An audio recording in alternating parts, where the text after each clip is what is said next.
Prandaj nuk duhet të fiksohemi tek një shifër, por duhet të interpretojmë atë shifër me të shkuptoj.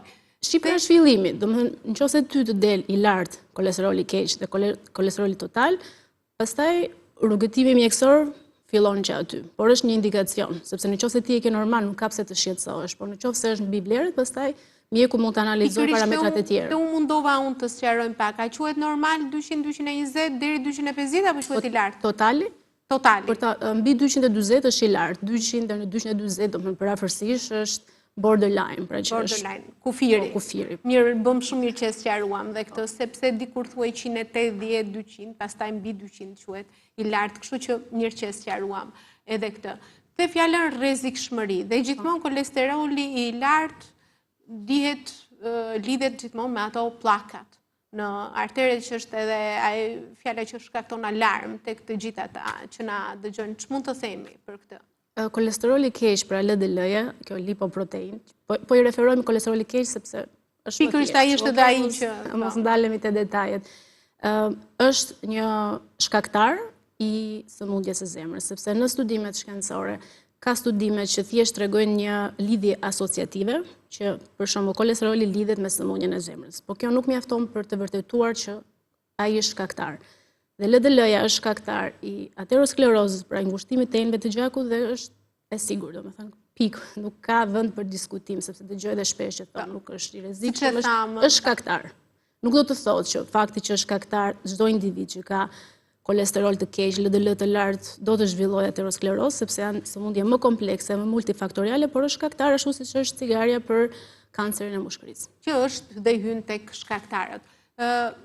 Edhe pse ushqimi dhe kolesteroli njëherë, le ta sqarojmë pak, sepse ka individ që edhe pse ushqen sipas të themi disa rregullave të caktuara, ata përsëri e kanë kolesterolin e lartë.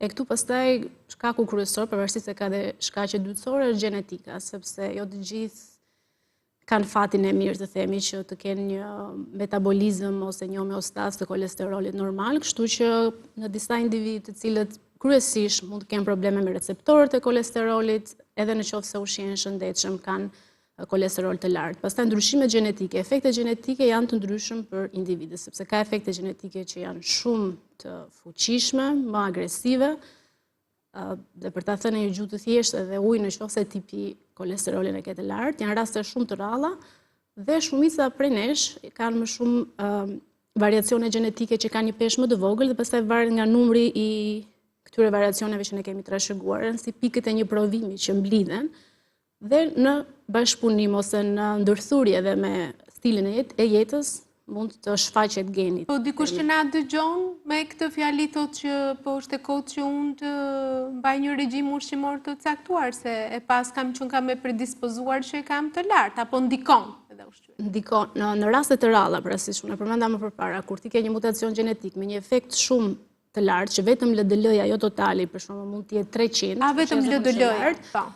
Normalisht që me patjetër duhen mjekime. Këto janë histori familjare të kolesterolit të lartë, por në rastet, për shumicën e popullsisë, ne kemi trashëguar ato variacionet me një efekt të vogël, dikush e ka më të madh, dikush e ka më efektin, dikush e ka më të vogël, dhe ka ndërthurje, ka interaction midis gjeneve dhe mjedisit. Ti mund t'i nxisësh, të themi, nëse konsumon dhe ushqime të pashëndetshme. Prandaj është mirë që ti ta dish që të kesh edhe një kujdes ndaj regjimit ushqimor.